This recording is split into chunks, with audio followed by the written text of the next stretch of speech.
Alhamdulillah, nahmaduhu wa nasta'inuhu wa nastaghfiruhu wa nu'minu bihi wa natawakkalu alayhi wa na'udhu billahi min shururi anfusina wa min sayyiati a'malina man yahdihillahu fala mudilla lahu wa man yudlilhu fala hadiya lahu wa nashhadu an la ilaha illallah wahdahu la sharika lahu wa nashhadu anna sayyidana wa sanadana wa shafi'ana Muhammadan abduhu wa rasuluhu amma ba'd.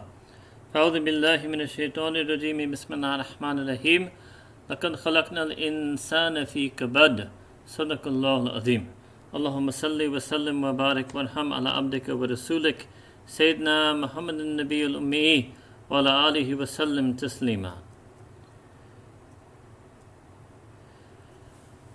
Today's talk on struggling and slipping in Deen, how to recover inshallah, is not due to the pandemic or the current situation, but actually this is a general all-time problem that many of us have, many of us have had, many of us continue to have. Yes, we may learn this lesson from the pandemic that external factors can affect our deen, but the reality is this is 99% due to other reasons. And it's not only due to any external factor. Basically, there are, broadly speaking, three external factors three factors that will affect us. First are the external factors. Second is our own life. External factors means things that are beyond our control. So we are not using a PowerPoint tonight because I feel it restricts me. I make some small notes and I like to just let myself be free. But for you, you may want to pause here and take notes.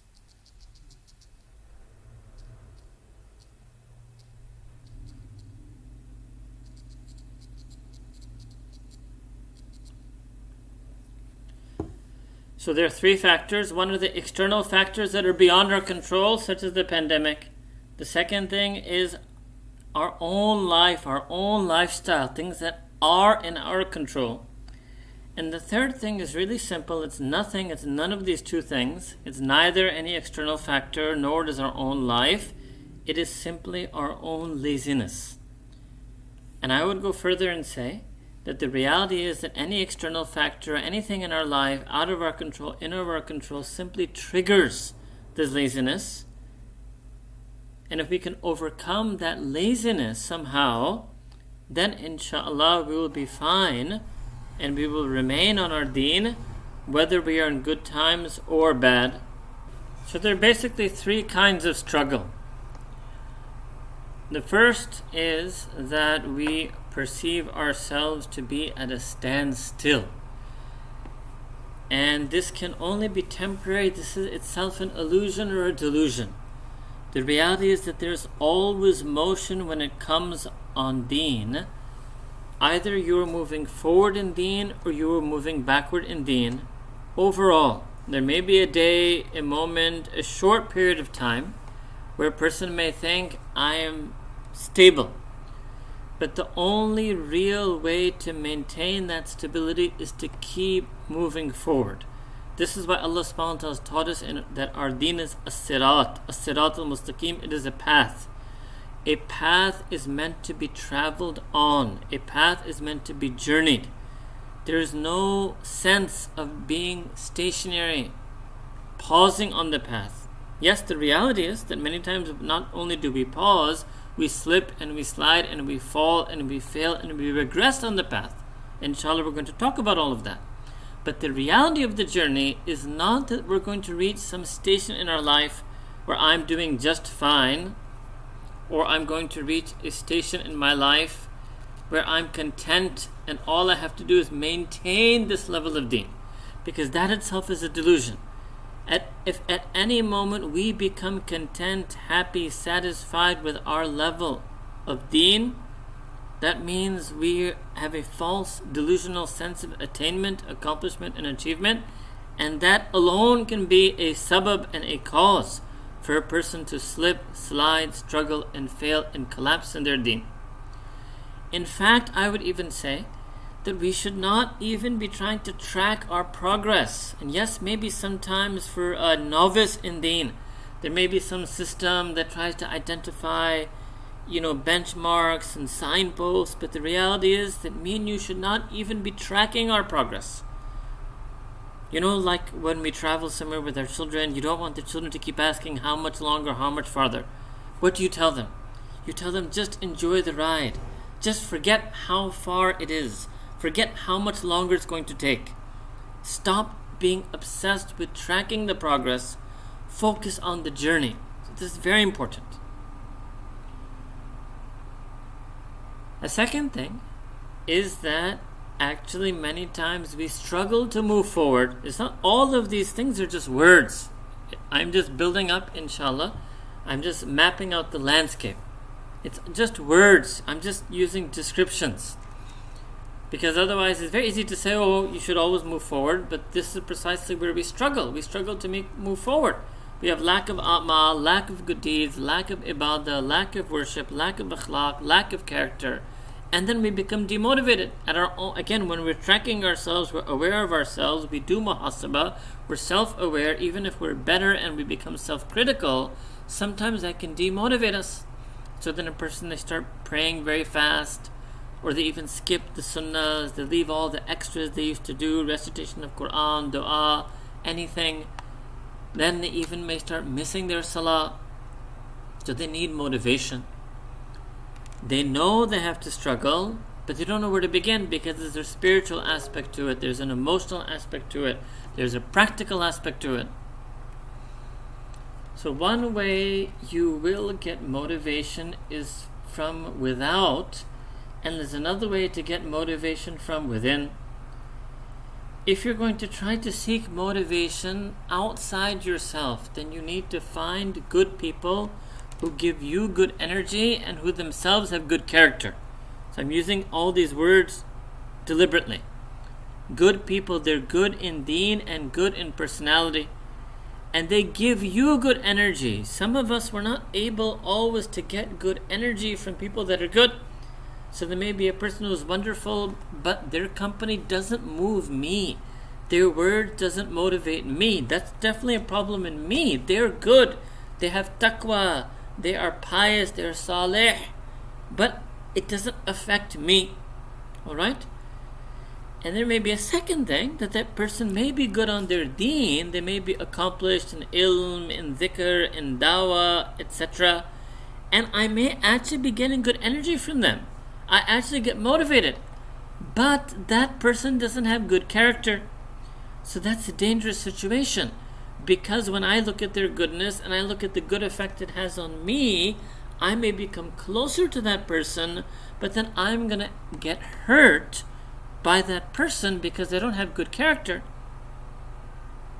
So one way to get motivated is definitely through fellow mu'mineen, fellow believers. And this is not exclusive to a shaykh or a alim or a da'i or a alima. Fellow believers, yes, no doubt, sometimes we get more energy from those believers who are more learned than us, or more pious than us, or more reflective than us, right?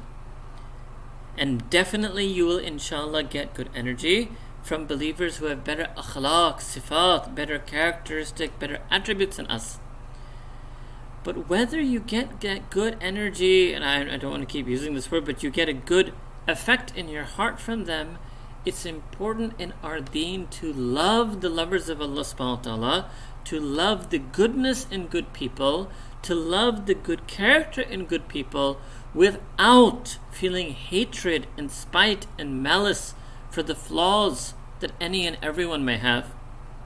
So even if you're not able to personally connect with someone, whether that's an author, whether that's a speaker, whether they're living, whether they're dead, but you must have love for them because they're from your fellow believers.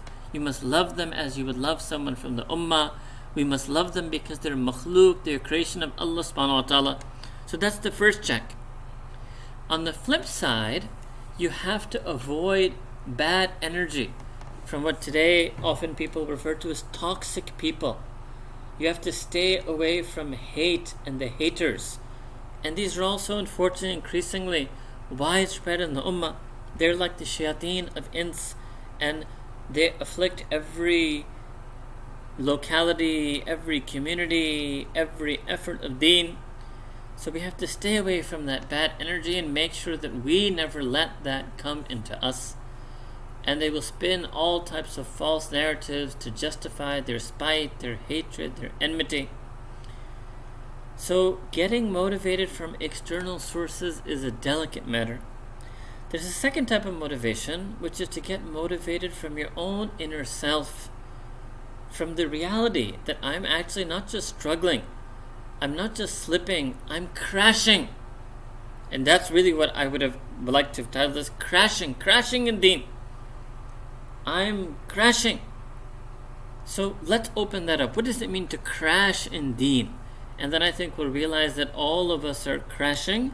It's not an issue that we use these soft English words like struggling or slipping or sliding. So when a person crashes in Deen, they miss Fajr Salah, they miss Faraid Wajibat, they leave out, they omit the obligations of Allah subhanahu wa ta'ala, they commit haram, they commit sins. And there's ways this happens. Some people may even be so bold as to commit a new sin. Long time ago, I remember once I talked about this, that it's rare that a person who, mashallah, is on Deen, wants to be on Deen, wishes they were on Deen, once upon a time was on Deen, they commit a new sin. This is after the crash. Alright, so I want to come back to this because this is important. But how does the process of crashing start? When it comes to sin, it's not going to start by doing a new sin. It's going to start by doing an old sin. Something that you did and you had left. Something that you did and you had stopped. So what will happen? A person will return to it and they will repeat it. So maybe a person left movies. Alright, so it depends, most movies are actually going to be outright unlawful. There may be some few documentary types, very rare, that their content and their presentation may be such that they may be disliked, and extremely rare that you might find something that is permissible. But because it's so normal, and for most of us, we have a history of this in our past, whether it's 30 years ago, 20 years ago, 10 years ago, it doesn't matter. That history is there. Right? And that's the power of modern day media and entertainment. Once it enters into the system of a person, it leaves an imprint. That's why these very few, mashallah, elderly, whether they're elderly ulama, elderly shuyukh, or simply elderly mu'mineen, who never entered this area and realm of media and entertainment, right? There's a certain purity about them that pretty much everyone under 60, no one under 60 has, illa mashallah, in this day and age. So a person will go back. Again, this won't happen instantly. So I'm going backward. The end, post-crash is new sin, the crash is old sin. How do you end up losing control of the car such that it crashes? You will find yourself on a platform that leads you and connects you and enables you to do sin. So YouTube. So me and you are on YouTube now. A person may start YouTube for the reason that they want to listen to something about Deen. But what's happened now is they are now on a platform, they're now connected, they're in a space, right, where they can do a lot of things. They can go and watch some clip of some old movie they watched once or some TV show, or they will end up on news, and the news will lead them to infotainment, will lead them to comedy, will lead them to other fitnas. So they will end up in an old sin. And they won't view it. They won't have karaha for it. They won't have any dislike for it.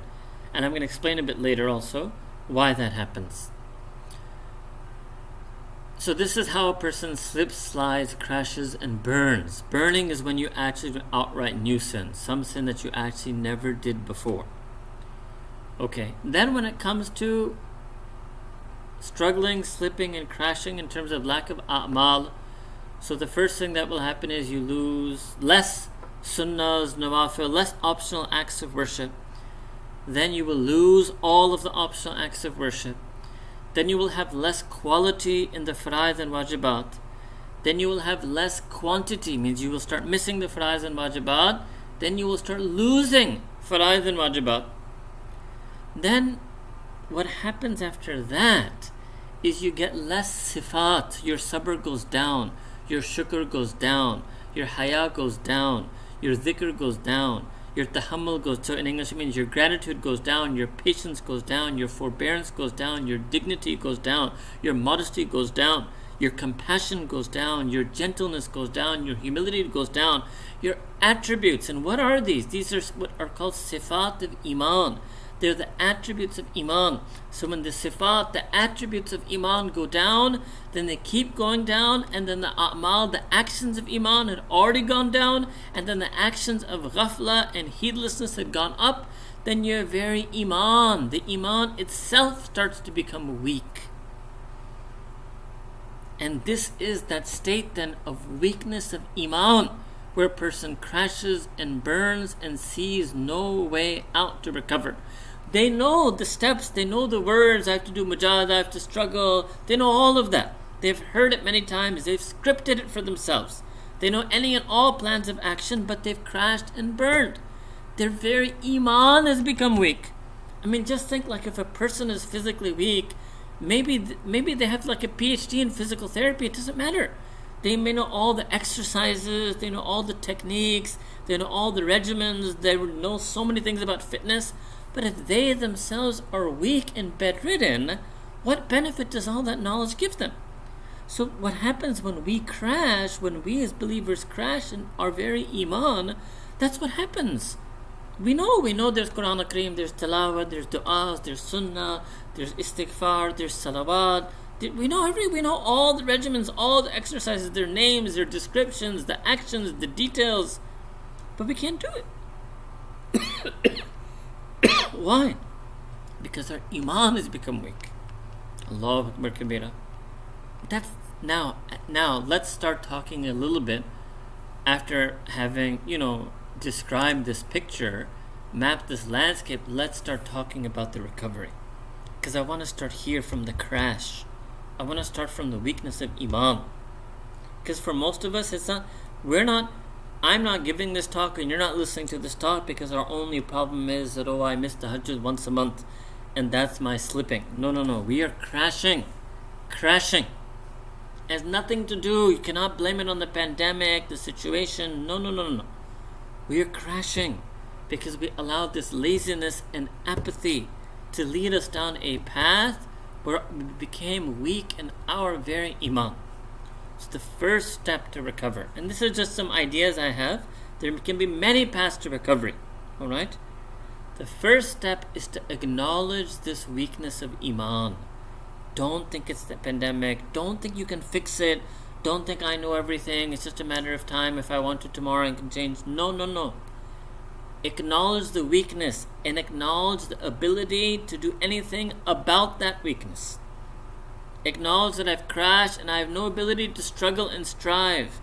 I'm not a person of mujahada. I'm not a delusional Sufi who thinks I have high and mighty abilities and aspirations. Acknowledge the weakness. I would say embrace the weakness. Submit to the weakness. And then present that weakness to Allah subhanahu wa ta'ala. Ya Allah, this is my reality. This is my haqiqah. I'm nothing. Look at me. I'm missing your basic duties and obligations. I'm missing salah, I don't understand Quran, all the things and all these years I learned and heard. I can't do it. I'm not interested in it.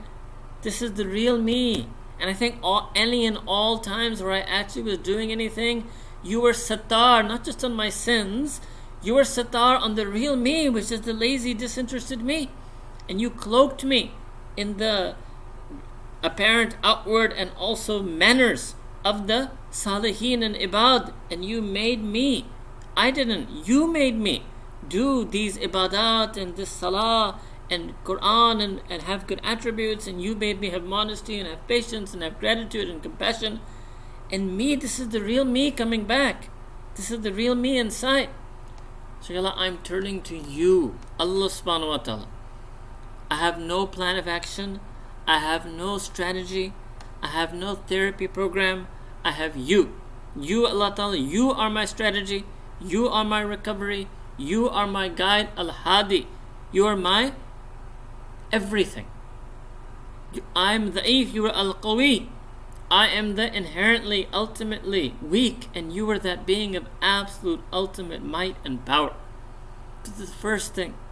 Acknowledge the weakness, embrace the weakness. Don't make excuses for it.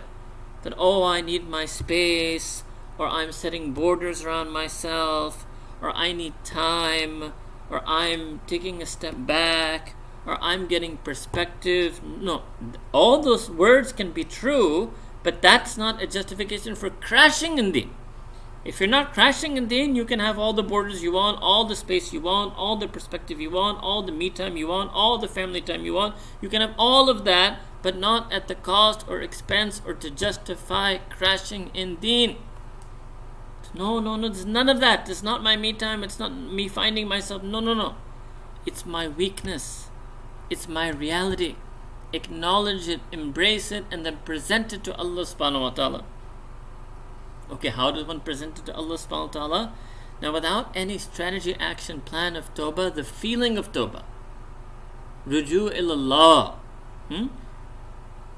turning to Allah subhanahu wa ta'ala, with your mind thinking about Allah subhanahu wa ta'ala, with your heart having feelings and yearnings for Allah subhanahu wa ta'ala. Now, keep this is the major answer. Now I'm going to go back one by one. The external factors out of our control, our lifestyle, our lives, things going on in our control, and then our laziness. 3 things. I'm going to go back to each one now. Number 1, the external factors. Okay, how do you turn to Allah subhanahu wa ta'ala on this? We have to change our attitude towards the world. The world is not a place of 100% health, so pandemic should not be surprising. The world is not a place of 100% security and safety, therefore war and conflict are not surprising. The world is not a 100% place of love and loyalty, therefore disloyalty, betrayal, hostility should not be surprising. Change our attitude and our understanding. Understand the world, the dunya, the way Allah Ta'ala has described it. Make dua to Allah Ta'ala, Ya Allah, let me understand and perceive the world the way you perceive and view it. Okay, what change my attitude towards my role in the world? Don't have any big plans, big ambitions. No. There's no legacy. What will I leave behind in this world? Or what will I accomplish in this world? There's one thing, what will I take ahead on the Day of Judgment? So for example, Allah subhanahu wa ta'ala in Quran al-Kareem, and I'm just going to do the first verse, but it's a beautiful passage about the Ibadur Rahman, Surah Furqan, Surah 25, verses 63 onward. You should take a look. أعوذ بالله من الشيطان الرجيم بسم الله الرحمن الرحيم وعباد الرحمن الذين يمشون على الأرض هونا. And the true worshipful servants of Ar-Rahman, Allahur Rahman, the most merciful, the most gracious Allah subhanahu wa ta'ala, alladhina yamshuna al-ardi, are those who walk upon the earth, tread upon the earth, hawna. So hawna can mean gently, it can mean humbly. وَإِذَا خَاطَبَهُمُ الْجَاهِلُونَ قَالُوا سَلَامًا. And when the ignorant speak to them, when they address who? Ibadur Rahman. So when the ignorant try to take on the Ibadur Rahman, qalu, what do the Ibadur Rahman say? Salama. Okay, now first understand this. Hawnan, to walk humbly on the earth. It has 2 meanings. The first meaning is that you walk, you have your dignity, tranquility, forbearance, hilm. Hilm, nothing. Allah subhanahu wa ta'ala is Al-Halim. So hilm means that you know people's fault and failings and plotting and scheming and machinations, and you know the delusions, and so that's of the creation, and then you know the delusions and the deceptions of the dunya, of the world itself, but you let it go. You don't let it disturb you. Like sometimes, many of us, I'm sure we sometimes imagine and wonder that, Ya Allah, you're so Halim. You know what's going on in this world. You know the type of injustice people are doing to one another. It's incredible. That's why when people say Allah Ta'ala doesn't allow injustice and evil, it's His hilm, that gives him the forbearance to restrain his might and power and justice. But also there's a knowledge that he has revealed to us, but he himself knows that on the day of judgment itself, he will settle everything. But even then, Allah Ta'ala's mercy is so much and His love for humanity is so much that a question would be asked that even then, okay, Allah subhanahu wa ta'ala knows He will settle on the day of judgment, but even then, wouldn't Allah Ta'ala's mercy and love want Him to settle it now or prevent it now? And the answer is yes, but He's Al-Halim. It's His Hilm. And so when we walk humbly on the earth, we also letting things go, forbearance, become Abdul Halim. Alright? A second meaning of this is to walk lightly on the earth. What does that mean? That your feet are not firmly planted. This world, you don't have qarar. You're not seeking istiqrar. You're not firmly planting your feet. This world is not your place. Your focus is on the akhirah. You're like floating. Floating on this world. Float walking. Allahu Akbar Kabira. So now, if you're walking humbly in this world and you're floating in this world, and your attitude towards the world is that I want to view the world as insignificant as Allah Ta'ala views it. I have no plans and ambitions for this world. I know that this world is not a place of fawz, falah, of triumph and success. So then inshallah, then these external things won't be sabab, won't be things that cause us to slip and slide and crash on Deen. Okay, because we did the ayah, so let me just briefly do the second part. وَإِذَا خَاطَبَهُمُ الْجَاهِلُونَ قَالُوا سَلَامًا. So when the ignorant ones try to engage and address to khitab, they try to direct words from their ignorance to these Ibadur Rahman. So they say salam. So what does it mean here? So the ulama of tafsir have written that here salam doesn't mean they're saying salam to them like peace be upon you. No, what they're saying salaman, they're saying peace from you. They're saying I'm free of you, I'm salim. In other words, don't let the negativity of others affect you. Qalu salama, saying I'm free from you, I'm at peace from you, I'm salim, I'm going to, here you can talk about the borders, so I'm protected myself from you, you aren't gonna affect me, I'm at peace, I'm pure, pristine from you, free of you, free from you, I'm salim. That's why they say salama. So this is another thing in this ayah that teaches us. You know, there's these sayings of Mawlana Rum, teacher Shamsi Tabriz.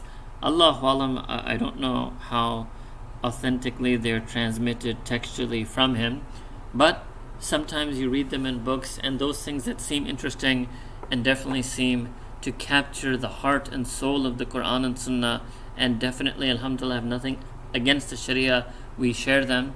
So Shamsi Tabriz is reported of saying, Allahu Alam, be as light as the number 0. It's ajib. You should be as light in this world as the number 0. And this is like pure philosophy of mathematics. The number 0, naught, is nothing, nothingness. And this is what the true, authentic, humble, servant, worshipful Sufis were all about. What in Persian they call nesti, to the self-negation, self-effacement. And it's not just, so this is to view the world as insignificant and to view the self as insignificant. Okay, then how do you do this? Again, it's all about Allah subhanahu wa ta'ala. You have to view Allah subhanahu wa ta'ala as tremendous. You have to view Allah subhanahu wa ta'ala as amazing. When we truly view and feel that Allah subhanahu wa ta'ala is Al-Azim, Al-Akbar, then we will view the world as insignificant. My tests and trials and difficulties in this world are insignificant. Why? Because the world itself is insignificant. I am insignificant. Everything that happens in the world in entirety is insignificant. Therefore, anything happening in the world to me is also insignificant. The only thing that matters is Allah subhanahu wa ta'ala. Allah matters. That's it. Okay, how can I get that? This is why we reflect on the signs of Allah Ta'ala's creation. It's something in the Quran Kareem, but maybe because I, grew up in a concrete jungle, I used to feel this a lot, especially that when you connect a bit with nature, you look at the ocean or you look at the sky, You look at the vastness. There's a vastness to the horizons. This is why Allah uses this term in the Quran. Afaq, ufuk, they're horizons. And that's just a physical manifestation, the creation of Allah Ta'ala, that indicates vastness. What does it mean? A vastness beyond us. Something that transcends us. That there's a beyond. That we are minor, minute, insignificant. Even on the face of the sky or the ocean. The sky and the ocean is nothing compared to Allah subhanahu wa ta'ala. So it helps us to view ourselves as insignificant. And Allah Ta'ala is all significant and azim when you reflect on the signs and you reflect on Allah Ta'ala's creation and on nature. And then the second thing, but this requires a bit more knowledge, is to reflect on Allah Ta'ala's attributes, His own sifat. Like when I think about how Halim Allah subhanahu wa ta'ala is, it makes it easier for me to deal with things patiently. Allah Ta'ala is as-sabur, He's al-Halim. Right? And I'm His slave, I'm Abdullah. So I have to be Abdul Sabur and Abdul Halim. When I think about how Allah subhanahu wa ta'ala has so much hilm with so much injustice, how can I not have hilm with some injustice in my life? So to reflect on Allah Ta'ala's attributes. Alright? So this is the true way to escape and protect oneself and especially one's deen from the negative effects of external factors that are beyond your control. Let me also mention what is the wrong way. The wrong escape, that is the screen. And that is something I think that is definitely taking place more globally because of the situation, that people are escaping to YouTube, news. Okay, fine. I guess acknowledge the weakness, that we don't have the strength to escape to the musalla. We're not at that level. These are just words I can say to you. Don't escape on the screen. Instead, you should sit on the musalla. All of you know that. Who doesn't know that? But you can't do it. Right? Okay. Let me give you, and some people will say, no, I need social interaction. I need some input. Okay, turn to family and friends, especially elders. Go visit someone in a safe way. Or talk to someone. Reach out to someone. Call them. Skype them. You know, if you want to sit on the screen, if any of you are blessed enough to have grandparents alive or elderly uncles and aunts alive, why don't you Zoom them or Skype them, right? And I'll tell you, if you do this, inshallah, you will feel a lot of sukoon. It's also, why? Because there's a vastness. So when you have the sohbah of the elderly, there's a vastness of their age, of the life they've lived, that will also humble us and help us keep our lives and maybe our petty, or okay, if petty is too harsh a word, but some things about us are petty, but petty or minor or not so important things in perspective. When you sit in front of someone who's, let's say, 80 years old or 90 years old, you know, I'm blessed, alhamdulillah, to have such elders like that in my family. I'm sure many of you are as well. It's a sohbah. It's a kind of sohbah. It's a company that helps you. So this is something that a person can do. Family, friends, and yes, certainly, obviously, as and when the weakness goes away and the strength of faith comes back, to first and foremost use that newfound strength to turn to the musalla, to pray salah, make dua to Allah Ta'ala, recite Quran al-Kareem. Because that's the real cure. So we have to restrict, minimize, and even outright eliminate from many people news and social media and getting worked up over political events and situations. Again, I'm not talking about situations in the ummah. We should be worked up over what's happening to the Muslims in China, but you don't have to be worked up over the United States elections, right? So I think this is also a mistake people do. And again, because you find yourself on a platform where everything's there, so there are going to be things there that are relevant and worthwhile for you to know. But along with that, there are going to be so many other things that are worthless for you to know and pointless to know, and perhaps even, are going to be a distraction.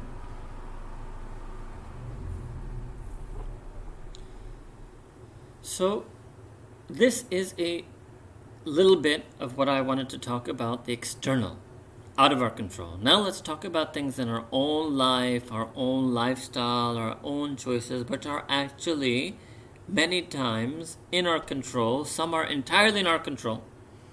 And let's clear up that confusion and look at the way there's a path to recover. So the first thing is we have to reorient our whole intention of life. Our life is for Allah subhanahu wa ta'ala. Now listen to the next thing I'm going to say very closely, very carefully. We have to reorient our understanding and our intention of Deen. That our Deen is for Allah subhanahu wa ta'ala. It's not even for me. It's for Allah subhanahu wa ta'ala.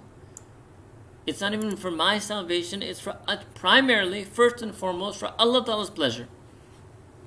Right? So this is another reason why some of us struggle and slip in Deen. And another reason why some of us can even crash in Deen is the Deen that we were upon and the Deen that we had. It wasn't mukhlisina lahu Deen. It wasn't purely exclusive for Allah Ta'ala. For example, that Deen which is adopted and practiced only for the sake of dawah, that's not true Deen, that's not sustainable, that's not hakiki, that's not asli. So let's say I practice Deen for this, only for this reason, so that I can give talks and people listen to me. So, or if I shame myself and say, okay, if I'm going to give talks and people listen to me, I better be practicing myself. That can be a motivation, that can be a check, but that can't be the reality, that can't be the intention, that can't be the purpose. That can be a small corrective reprimand that a person gives oneself. Otherwise, that Deen which is done for dawah or for what we call shuhra or riya, or for show or display or ostentation, or to take selfies, like if I go somewhere and give a talk and I take selfies of myself, or have people take pictures of me taking the talk and then I post the talk so people can see I gave that talk, it doesn't make sense, right? So these are just small examples I'm giving. There are many worse things, intentions that we do. That Deen which is for anything other than Allah Ta'ala will never be sustainable. Only that Deen, Allah lillahi Deenul Khalis, that be well informed and aware that the only and only Deen that is accepted by Allah Ta'ala is pure Deen. So this can be another reason for some of us, right? It may have started that we were true and sincere on Deen, doing it for the sake of Allah Ta'ala, but then a certain role, either we naturally entered that role, or that role was thrust upon us, or family members started viewing us as people on Deen, or colleagues at the office started viewing us as people on Deen, and then we kind of started doing some role-playing.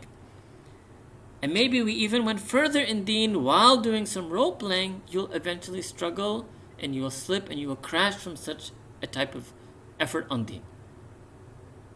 Only that Deen that is for Allah subhanahu wa ta'ala is sustainable. So reorient that our life is for Allah ta'ala, our Deen is for Allah subhanahu wa ta'ala. Our life is for Allah subhanahu wa ta'ala, our Deen is for Allah subhanahu wa ta'ala. Okay. Second thing in our life then, so this is our understanding of life and our Deen, is our dunya.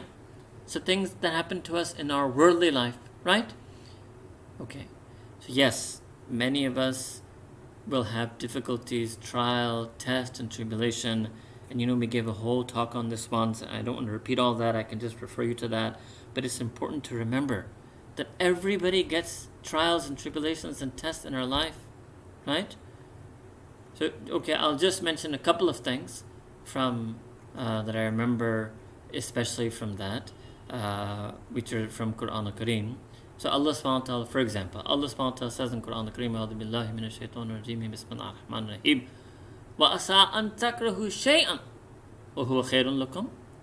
That it's quite possible that you in your heart really dislike something, but it actually is a means of khair, of good for you. Wa asa an tuhibbu shay'a. And it's also quite possible that you absolutely love something, wa huwa sharrun lakum, but it's going to be a source of evil for you. Wallahu ya'lamu, and Allah Ta'ala knows. Wa antum la ta'lamun, and you do not know. Allahu Akbar. Wa antum, and you la ta'lamun, you do not know. So what does this mean? First thing, we realize that yes, there's some things that happen in our life that when they happen, while they're happening, we're not happy. We don't like it. We're upset. But then you should recite this verse. This can be like a verse that you repetitively recite, not as a mindless, ritual, but as a reflective practice, right? And realize that, okay, look, I may find it difficult what's happening, but there may be, and I would actually say that there must be some khair in it. Why? And then you could even just start reflecting or reciting the end part. Wallahu ya'lamu wa antum la ta'lamun. Wallahu ya'lamu. Then you can just, this is also a way of doing dhikr when you're talking about verses of Quran. You can recite and reflect on the whole ayah, a part of the ayah, the middle part of the ayah, the last part of the ayah. You can jump around. So as an example, you don't have to vocalize it, but I'm going to vocalize it because you're listening so you can understand. You could sit there and just ponder first the whole verse. Then you could just get stuck on this. Wallahu ya'lamu. Wallahu ya'lamu. Allah knows. Allah, Wallahu, and Allah ya'lamu, He knows. And Allah, He knows. Wallahu ya'lamu. Then you could stick on the second part. Wa antum la ta'lamun. And you don't know. Wa antum la ta'lamun. And you don't know. And keep telling yourself this. So how does this give you, how does this soothe? That we don't have to constantly analyze, because it's our human nature. Some of us have it more. I have it more than most of my friends. Human nature to analyze, right? Keep analyzing. Once I say this, wa antum la ta'lamun, it's finished. All analysis is shredded, is decimated, leveled. So it's also, I'm nothing. My analysis is nothing. My knowledge is nothing. Wa antum la ta'lamun, wa antum la ta'lamun, wa antum. Then go back. Wallahu ya'lamu. Well, you don't have to say it. You could say it if you want. You could say it to yourself. So you hear it. You can just recite it. You can just think about the meanings. But this is how these verses will affect us. Otherwise, unfortunately, it doesn't sink in. It doesn't penetrate. Kalamullah does not penetrate the heart of a believer who believes in Allah subhanahu wa ta'ala, because the believer does not give that adab and that tadabbur. The believer does not give that propriety and that level of contemplation and reflection. They don't ponder, they don't let it sink, they don't imbibe the Quran al-Kareem into the ruh, into their qalb. May Allah Ta'ala put all of His kalam into our ruh, into our qalb. And if our aql and ilm is just a means, the understanding and knowledge is not an end of itself. The understanding and knowledge is just a means to that end objective, which is that kalam Allah enters our ruh and our qalb and transforms our life. This is just one example of one verse, right? And then there were other verses that we did in that talk. Okay, so let me give you a practical example, right? So a person says, in my lifestyle, I hinted at this a couple of weeks ago when I gave a talk, that a person asked, give me some tips so I don't miss Fajr, right? So he said that he was missing Fajr Salah. And I explained to them that, there's these standard tips, set the alarm, etc., etc. But the reality is that you have to change your lifestyle. It's very hard, so let me put it very frankly. If you don't have the sunnah lifestyle, it's going to be very hard to have the fard ibadat. If you don't have the sunnah lifestyle, it's going to be hard to even have the sunnah ibadat. And then if you don't have the sunnah lifestyle, how are you going to have the fard ibadat? So this is, Allah subhanahu wa ta'ala in Quran al-Kareem. And I can't honestly say this about every verse, but there are a few verses that I can still remember the first time. And there are few, I wish I could say that about every verse, but there are a few verses that I can still remember the first time that I sort of, you can say, understood them or read them with translation, or I first learned that meaning, that content was so, changing for me. وَهُوَ الَّذِي جَعَلَ لَكُمُ اللَّيْلَ لِبَاسًا. Allah Ta'ala is that being. So it's not just Allah Ta'ala saying the night is a libas, is a garment for you. Allah Ta'ala is describing Himself that He is that being. I'm like, Allah subhanahu wa ta'ala, you are that being who is al-latif, whose sublime beauty and wonder is unknown and undescribable. And yes, that's also in Quran. So Allah, it's as if Allah is saying, yes, I'm also that, but I'm also this. I'm also the being who made the night for you. Ja'ala lakumul layla. I'm also the being who made the night for you, libasa, as a garment. وَالنَّوْمَ subata, and sleep for repose and rest, right? وَجَعَلَ النَّهَارَ nushura, and some translate this that Allah Ta'ala made the day as a resurrection, and it does mean that you come back to life after waking up, but nushur also means disperse, that you come back to life and you go forth. So in other words, so it's there's no concept of nightlife, there's day life in our deen. Day life, let's call it that. So this is sunnah lifestyle. You have to move from nightlife to day life. You have to move from nightlife to day life. If I loosely express the meaning, not translate, but express the meaning of this verse using these words, Allah Ta'ala in the Quran has told us that He is that being who has made the nightlife of rest for us and the day life of activity and action for us. So until we practice this verse, you may not be able to wake up for Fajr regularly. It's that simple, right? Now what people want is, no, I want to keep going to sleep at 2 a.m., 3 a.m., I want to watch screen. It amazes me. And I'm sure if you're on YouTube today with me, right, so all of you probably know this, that, even the overwhelming majority of non-Muslims at this time are saying what? That don't have any screen before sleeping, don't have screen 1 to 2 hours before sleeping. And I'm amazed that they're stressing this, right, for the sake of emotional and mental health. And I want you to think, me and you as mu'mineen, how important and valuable is spiritual health. And it amazes me that for the sake of emotional and mental health, they are themselves trying and guiding and, exhorting others to have this discipline that they don't touch their screen or watch something on the screen 1 to 2 hours before sleeping for the sake of emotional and mental health. And me and you can't even do that for spiritual health. Allahu Akbar. It's like they understood the sunnah. They understand this thing. That you have to, it's about a lifestyle. Allah Ta'ala sent Quran al-Kareem, Sayyidina Rasulullah as a living expression of the Quranic lifestyle. Alright, so enough on this second part. So remember there were 3 things: the external factors, out of our control, world and creation. Second is our own life and lifestyle factors that are many times largely in our control. But I told you that it all comes down to actually simply laziness. So let me open this up a bit more. I want to talk a bit more about the laziness before I go to this cure. So, and remember, I said it's outright, it's weakness of faith. And then the rest is alamat. Missing salah, it's just a sign of weakness of faith.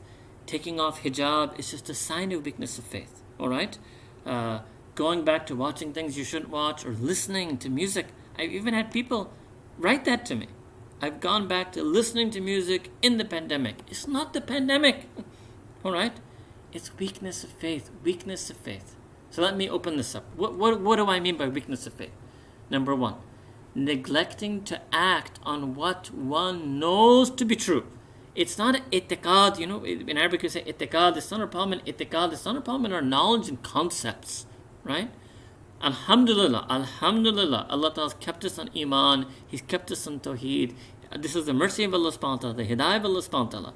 He's kept us on our knowledge concepts. It's our neglecting to act and live and feel and behave according to what we know and believe to be true. That is weakness of faith. So there's faith, but there's a weakness. Second, is hoping for forgiveness and mercy from Allah subhanahu wa ta'ala without yearning for it and striving for it. So even that becomes lazy. One thing is, okay, a person does a sin, they make wudu, they pray 2 rakahs, extra nafil salah, they read Sayyid al-Istighfar, they cry. That's one way, right, of hoping for the forgiveness and mercy of Allah subhanahu wa ta'ala. So the laziness comes in here also, that they're too lazy to do that even. So the laziness comes there. But they still hope for Allah Ta'ala's forgiveness and mercy without yearning for it and striving for it. Third sign of weakness of faith. Third aspect, not just a sign, third reality of what weakness of faith is we start worrying about what others think. And I think, this is one of the reasons why Sayyidina Rasulullah sallallahu alayhi wa sallam said, Al-ghibatu ashaddu min al-zina. That backbiting, and all of its forms, backbiting, slander, malice, hatred, ill will, wanting others to have ill will for someone else, and using your tongue to bring that about, is even worse is a more extreme and intense offense against Allah subhanahu wa ta'ala than even zina. Because the effect of this is people lose their trust, people lose their confidence, people lose mutual trust and mutual confidence, people always worrying and wondering about what others are thinking. And this also is an aspect of weakness of faith. Why? Because actually the only thing we should worry about is what does Allah subhanahu wa ta'ala think about me? How does Allah ta'ala view me? Does it really matter what some member of creation, how do they view me? Even does it matter what even the greatest Shaykh or the greatest alim, what does he view me? All that matters is what? How does Allah ta'ala view me? Right? Okay. So this is all the reality of weakness of faith. The ultimate sign of this is what I just call waste. It's like ghafla and israf. So ghafla is heedlessness, israf is excess. And when you combine the two, ghafla and israf, heedlessness and excess, you end up in absolute waste, like a wasteland. Procrastination, laziness, apathy, disinterest, demotivation. You can find so many words in the English vocabulary for this. It's just a wasteland. Allahu Akbar Kabira. Now think what a tragedy that is, because the person has iman. Allahu Akbar, they have the nur of iman. And they're living in this wasteland. And this now, when I told you, remember crashing and then burning. Because this is the saddest state that a person finds himself in this way, and they can't move. She can't get up, he can't move, he can't get out of it. They keep falling deeper into this abyss. And so they end up in like an angst. Angst, you understand? Angst and anxiety, a despair, a pain, a cry, a soul, a cry from the soul that can't even find voice and expression. Allahu Akbar. And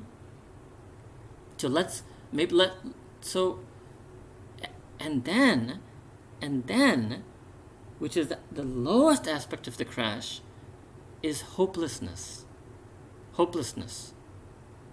Okay, so now taking us all the way here, now I want to bring us back. All the crash, burn, waste, pain, angst, despair, all the way to hopelessness. Alright. So remember earlier on, I said embrace the weakness. I said acknowledge the weakness, embrace the weakness, present the weakness to Allah Ta'ala, and present yourself in all of that weakness to Allah subhanahu wa ta'ala. Here again, this is where the recovery starts. Acknowledge the hopelessness. So I'm just going to use the one word hopelessness to cover all of that. The angst, despair, pain. Acknowledge the hopelessness.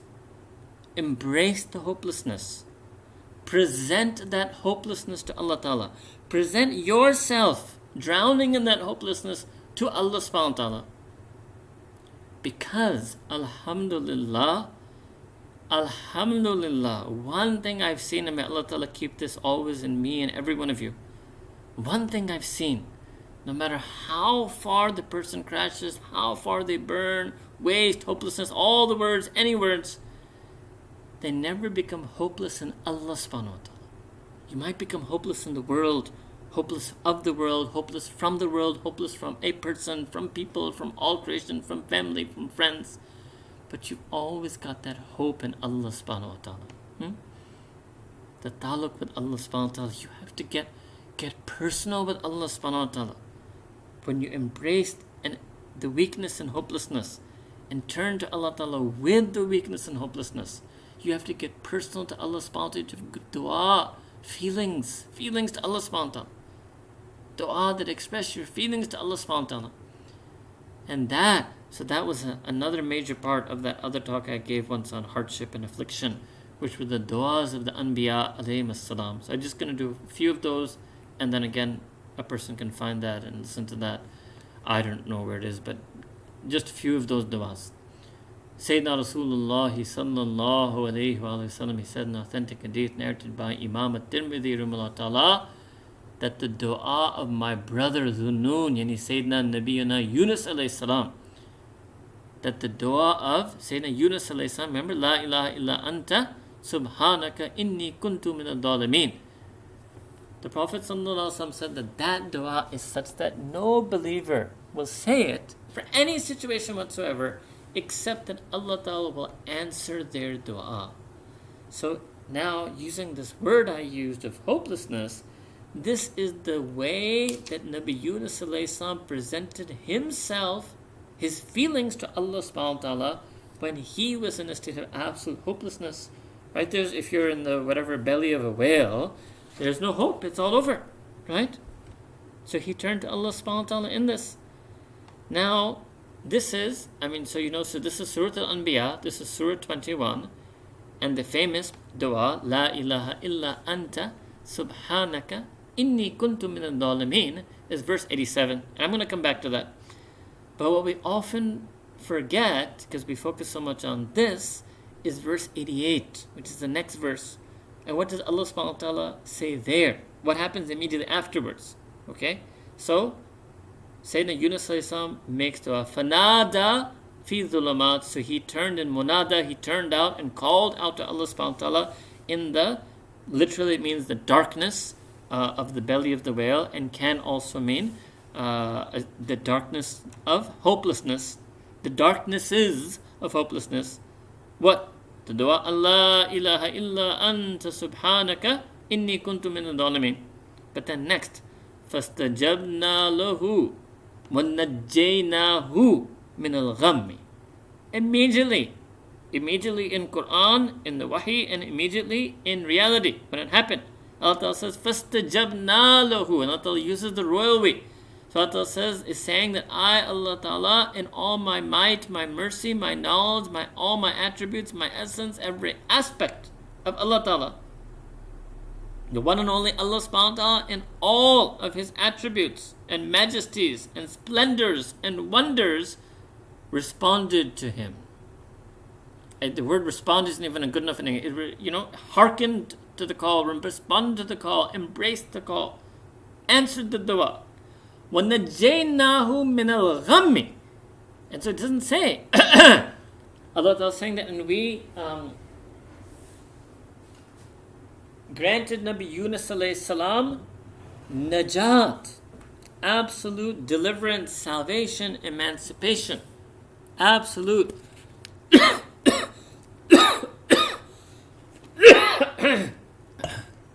absolute najat, emancipation, deliverance from what?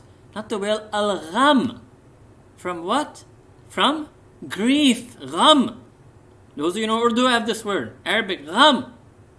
Quran al-Kareem, وَنَجَّيْنَاهُ مِنَ الْغَمِّ. And then, Allahu Akbar Kabira. This is not just a story, alright? It's not just a reality. It's not just a reality. It's not just a historical reality. It's for you and me. Look at what Allah subhanahu wa ta'ala says right here, Surah Al-Anbiya. وَكَذَلِكَ نُنْجِ الْمُؤْمِنِينَ. And thus, in a similar way, in the exact same way, nunji, Allah uses the same royal we. Allah says we means I, Allah Ta'ala saying Quran, I, Allah Ta'ala, all my might, knowledge, splendor, wonders, majesties, will save al-mu'mineen, all believers. Allahu Akbar Kabira. So now you look at this in Quran, Allah Ta'ala saying it's for all mu'mineen, and Sayyidina Rasulullah sallallahu alaihi wasallam taught us in hadith. So when you get hopeless, when you're in that hopelessness, how do you present? You need words. You need to ride on the waves of the words that expressed the feelings of the Anbiya and Sayyidina Rasulullah sallallahu alaihi wasallam when they expressed their weakness and their hopelessness to Allah subhanahu wa ta'ala. That's the recovery. Anta. So first Tawheed. Allah Ta'ala, and it's personal, not la ilaha illa anta. Remember I said get personal in the dua, get personal in the feelings. La ilaha illa anta means that there is no deity, no God, no being of worship, no might except for you, Allah subhanahu wa ta'ala. Subhanaka, not just subhanallah, subhanaka, all glory to you, all transcendent splendor and acclamation of wonder and perfection to you. Inni, and me, kuntu, I've always and ever been, min al-dhalimeen, from the wrongdoers and sinners. That's it. So you just take the sentence, you say it, you recite it, you repeat it, and remember what I showed you before? Pause and ponder on different parts of it. Maybe you just say for some time, La ilaha illa anta, La ilaha illa anta, Subhanaka, Subhanaka, Inni kuntu min ad-dalimin, ad-dalimin, ad-dalimin. You just let it, whatever comes naturally to you, linger on it. You have to keep doing it until you feel it. You have to capture those feelings and make them yours.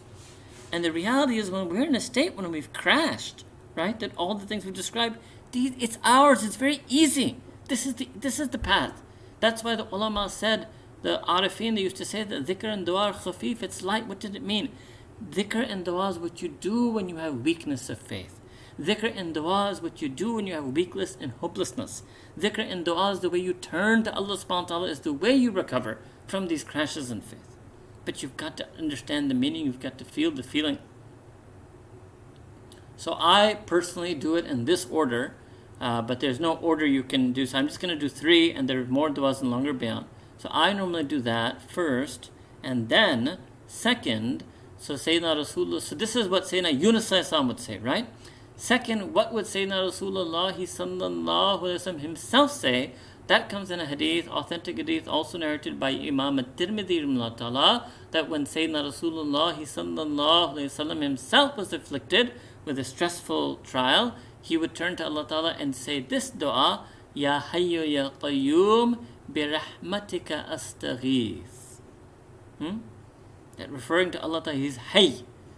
No, why? When you're feeling hopelessness and weakness, your iman has lost its life. All right, that's what your iman is like, lost its life source, its life vitality. You're totally demotivated, and you're turning to Allah Ta'ala. He's Hayy. He's the being of life and vitality itself.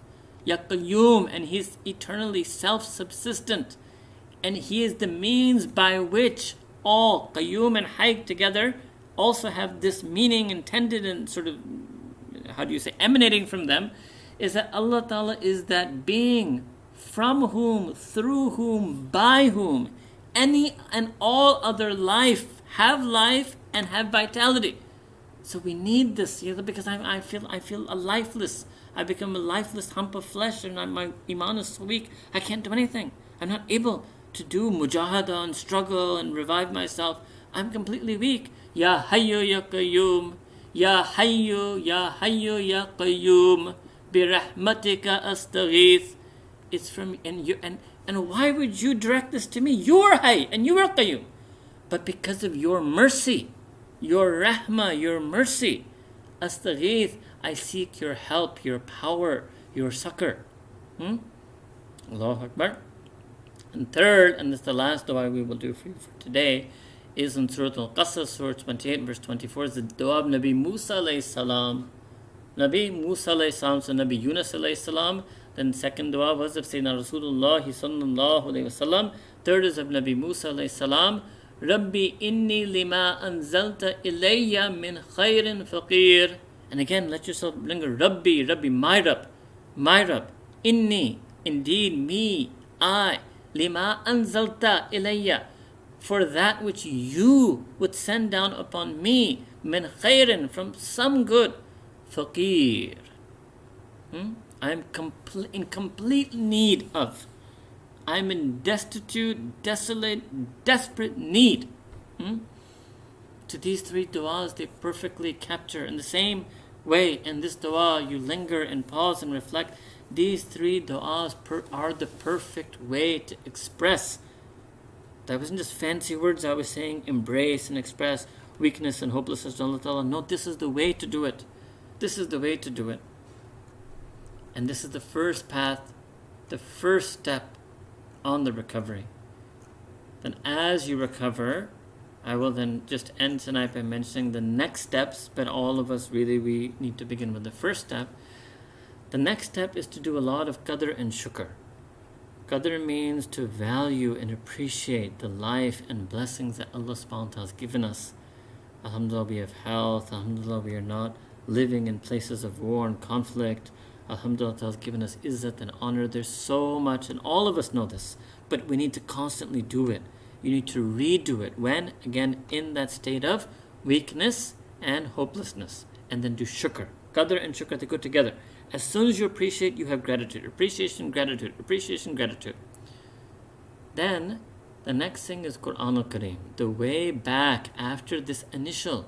Okay, so du'as and dhikr, as I told you, are fillers. Let me explain this, okay?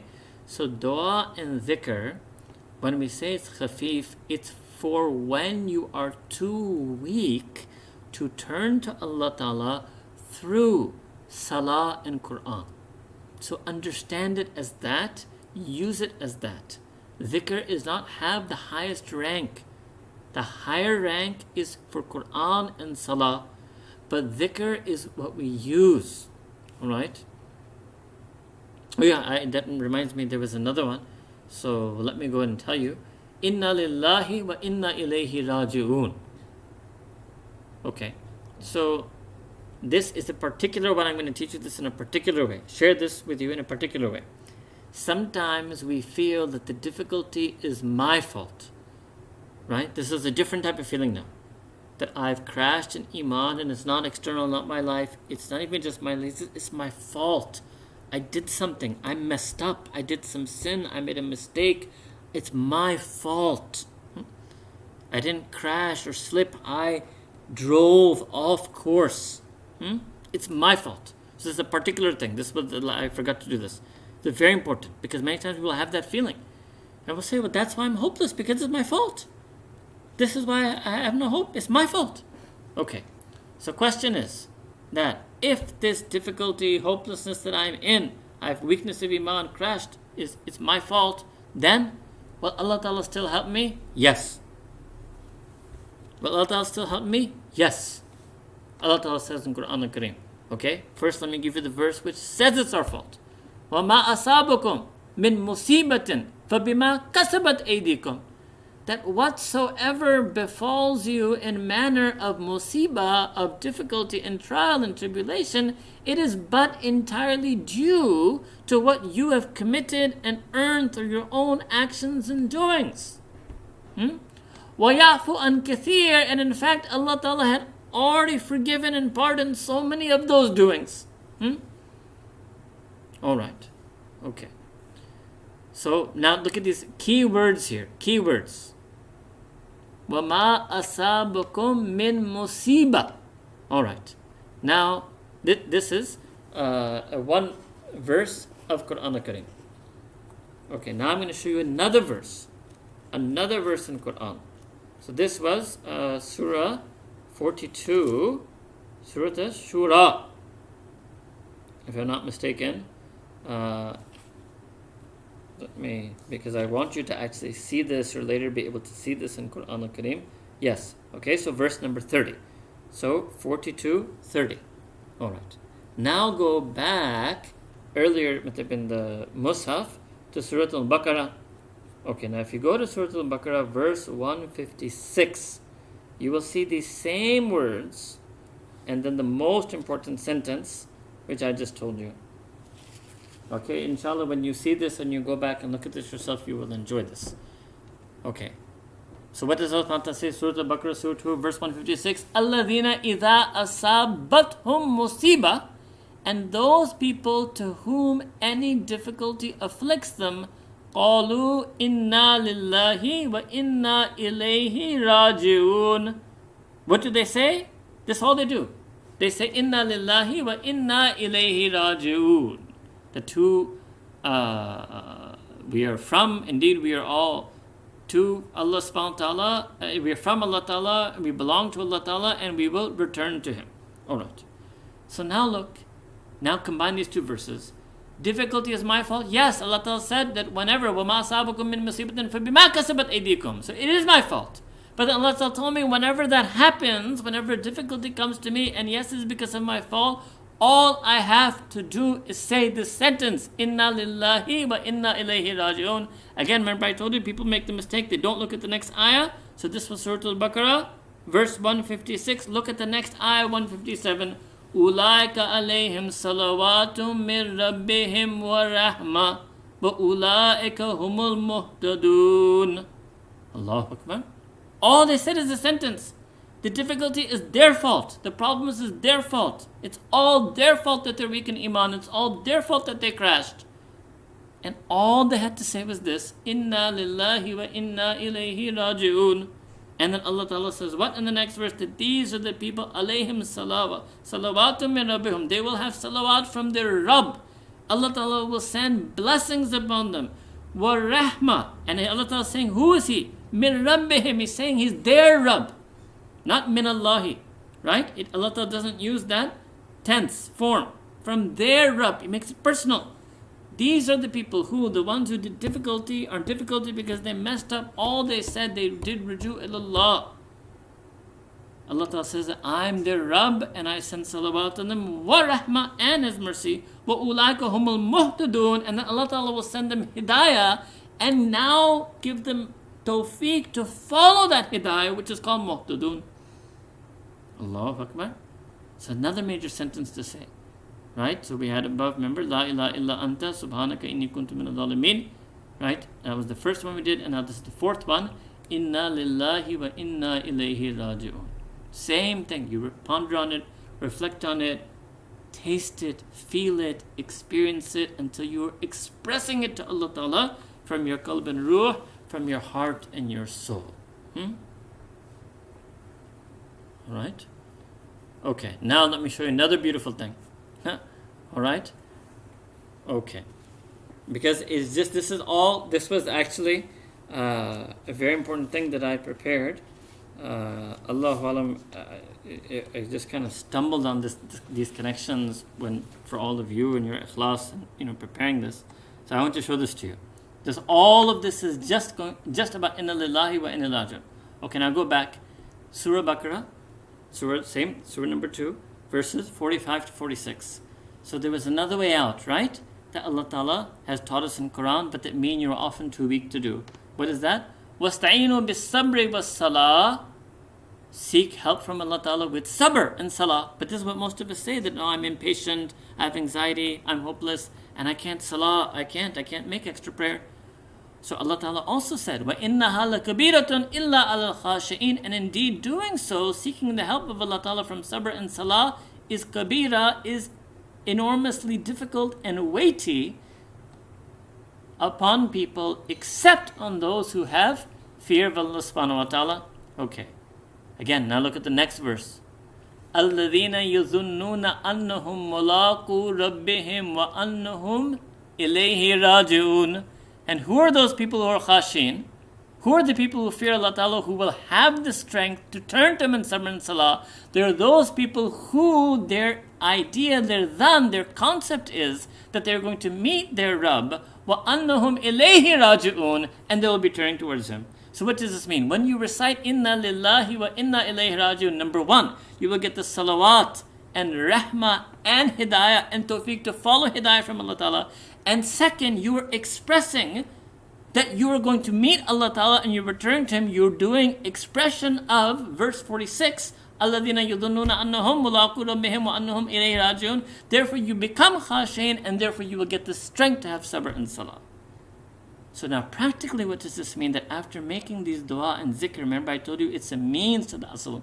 So then you have to, may take moments, may take hours, may take days, may take weeks, that you just keep turning to Allah Ta'ala with these 4 dhikr and du'as, and then you stand up and you pray salah. This will give you the strength. So where do I get the strength? This will give you the strength. Simply saying, Inna lillahi wa inna lillahi wa inna ilayhi raji'un. Okay, and then the last verse on this. Ma asaba min musibatin illa bi idhnillahi wa man yu'min billahi yahdi qalbahu wallahu bi kulli shay'in alim. Again, alright, this is another aspect that now know that every difficulty that you came in, yes, you did it, you messed up, but it also is happening because of the idhn of Allah subhanahu wa ta'ala. But as long as you believe in Allah subhanahu wa ta'ala, He will guide your heart, and Allah ta'ala is all-knowing of all things. Alright? So understand then that dhikr alone is not enough. I want to stress this again. Dhikr and dua is the means to bring us back onto Quran and salah. Dhikr and dua is the means, not the end in itself. Dhikr and dua is the means to bring us back onto sabr and the proper attributes. Dhikr and dua is a means to take us out from that weakness and hopelessness.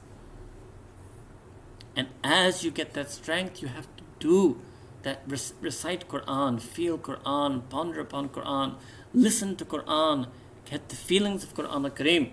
And you have to stand in salah, regain your fard salah, regain the quality of fard salah, regain some extra salah that you used to pray. You have to come back. That's all the way. But it begins at the beginning. But the end of the recovery is when you are firmly established on Quran and salah and sabr and all the attributes of iman. And yes, sometimes along the way you may need help, and sometimes along the way you should help others. So this is called rafaqat and nusrat. And this is a very important thing in our deen. And a lot of people, they like to stress the teacher-student relationship. I want to tell you that there's another relationship that in my view is more important, and that is the one of friendship. Because if you think about it, the greatest relationship in the history of humanity was that between the Anbiya and Rusul, between the prophets and messengers, alayhim assalam ajmain, and their companions.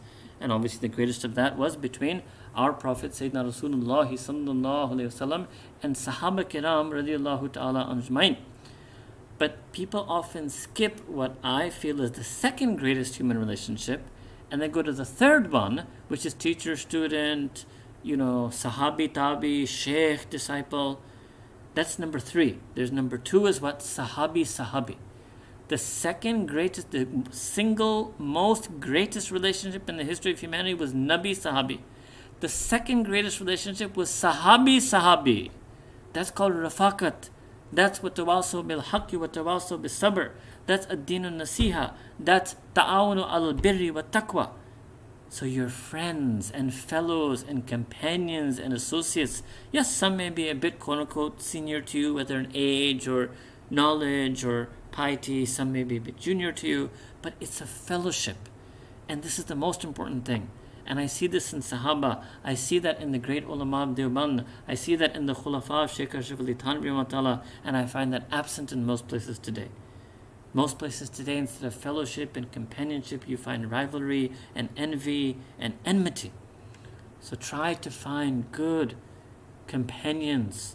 Try to have fellowship with fellow believers. And no doubt, learn from teachers who truly and sincerely teach you, but don't underestimate the power of rafaq. So rafaqat is this word in Arabic, murafaqa, to mutually be companions and fellows to one another. And that is, maybe we talk about that some other time, inshallah, but that is also something that we should sometimes be willing to ask for help and accept help out of our weakness and hopelessness. And at the same time, we should be willing to offer help to others when they're in weakness and hopelessness. And then maybe Allah Ta'ala will send His special rahmah and mercy on us. We make dua that Allah Ta'ala keep every one of us and all of the ummah firm and steadfast on Deen. May He protect us from every struggle, every slipping, every sliding, every failing, every crashing, every burning. May Allah Ta'ala rescue us from this state. May He never afflict us with any ghafla, any heedlessness, any absence, any distance from Him. May He make us recover smoothly and swiftly. May He make us tread fast on Sirat al-Mustaqim. Wa akhiru da'wana an alhamdulillahi rabbil alameen. Make dua subhana rabbil al-wahhab. Allahumma salli ala sayyidina Muhammad wa ala ali sayyidina Muhammad wa barak wa sallim. Subhanallah wa bihamdi subhanallah al-azim. Subhanallah walhamdulillah wa la ilaha illallah wallahu akbar. La ilaha illa anta subhanaka inni kuntu min al-zalimin. Ya hayyu ya qayyum bi rahmatika astaghith. Inna lillahi wa inna ilayhi raji'un. Inna lillahi wa inna ilayhi raji'un. Inna lillahi wa inna ilayhi raji'un.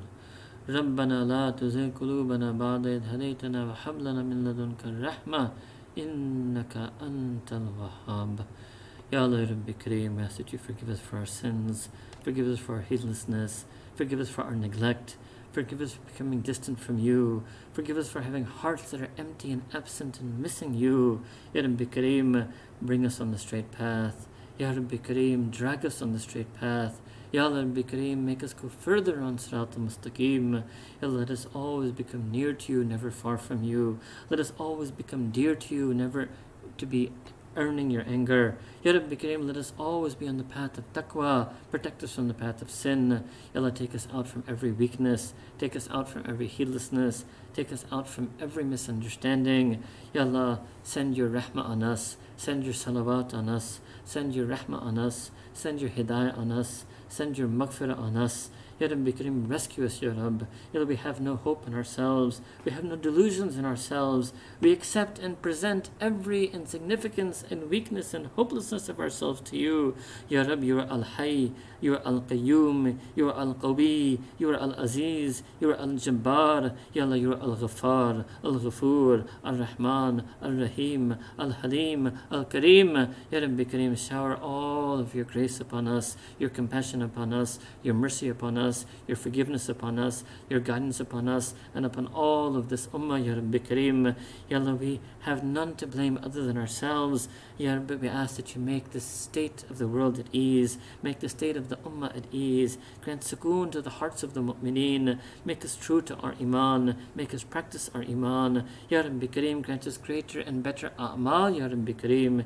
Ya Rabbi, make special dua for those members of the ummah who are afflicted with any trial and tribulation, who find themselves in a state of fitna, who are affected by war and conflict, who are affected by poverty and want and hunger. Ya Rabbi Kareem, there are so many injustices in the world. Take away our numbness, Ya Rabb. Take away our desensitivity, Ya Rabb. Make us soften our hearts. Make our hearts more compassion. Make our hearts more gentle. Make our hearts more caring. Ya Rabbi Kareem, let us be travelers in this world. Let us be fleeting and floating through this world. Let not any of the evils of this world afflict us or affect us, Ya Rabbi Kareem. Protect us from every evil in the world. Protect us from the evils in creation. Protect us from the evils in ourselves. Protect others from our evils. Ya Rabbi Kareem, let us join us and unite us in khair, Ya Rabb. Grant us all the khair in this world. Grant us the khair in one another. Let us be a means of khair to one another. Ya Rabbi Kareem, forgive us, Ya Rabb. You guided us. Rabbana la tuzigh qulubana ba'da idh hadaytana. Ya Rabb, let our hearts never become rusted and hardened after you gave us hidayah, you gave us knowledge, and we chose the path of ignorance. Let that never be the case, Ya Rabb. Forgive us, Ya Rabb. Rescue us, Ya Rabb. Guide us, Ya Rabb. You showed us the path of modesty, and still we chose shamelessness. Forgive us, Ya Rabb. Guide us, Ya Rabb. You showed us the path of a'mal, of ibadah, of zikr, of taqwa, and still we chose ghafla. Ya Rabb, have mercy on us, Ya Rabb. Forgive us, Ya Rabb. Ya Allah, let us acknowledge and embrace your hidayah. Let us acknowledge and embrace your love for us, Ya Rabbi Kareem. We are your lovers, Ya Allah. We want to be your beloved, Ya Allah. Increase our hearts and our love for you. Love for Rasulullah sallallahu alayhi wa alihi wa sallam. Love for Quran al-Kareem, for Quran al-Majid. Love for the Deen. Love for all of the people of Deen. Love for the Ummah, Ya Rabb. Take out from our heart every negative feeling, every hostile feeling, every evil feeling. Fill our hearts with all of the good attributes, all of the sifat of iman. Increase us in our hilm, increase us in our sabr, increase us in our shukr, increase us in our taqwa. Ya Rabb, grant us all of the attributes of mu'mineen that you mentioned in Quran al-Kareem. Ya Allah, increase us in our knowledge and understanding of Quran. Increase us in our feeling and embracing and living of Quran. Increase us in our knowledge and understanding of the seerah and sunnah, of anything and everything that came from Nabi Kareem sallallahu alayhi wa sallam, and grant us the sunnah lifestyle, the sunnah character, the sunnah outlook, the sunnah feelings. Let take away all of the inauthentic things in us. Take us out from all of our self-deceptions, our self-delusions, our illusions. Ya Rabbi Kareem, bring us onto true deen, sincere deen. Make us such that our deen is always and only for you, Ya Rabbi Kareem. Make us mukhlisin in deen. Make us mukhlasin in deen. Make us from your muttaqeen mu'mineen. Ya Allah, Ya Rabbi Kareem. Ya Allah, for those, Ya Rabb, who are lost and wayward on this path, those who have strayed from you, even those who would deny you. Ya Rabbi, we ask that you send your hidayah on all of insan, hidayah on the ummah. Those of your ummah, Ya Rabbi, who have chosen to leave you and neglect you, Ya Rabbi, we ask that you send your special hidayah on them. Remind them of your love, remind them of your mercy, call them with your love, call them to your mercy. Ya Rabbi, make them strong mu'mineen, make them muttaqeen mu'mineen. Ya Allah, Ya Rabbi Kareem, ربنا تقبل منا إنك أنت السميع العليم وتب علينا إنك أنت التواب الرحيم وصلى الله تعالى على حبيبه سيدنا محمد وعلى آله وصحبه أجمعين برحمتك يا أرحم الراحمين.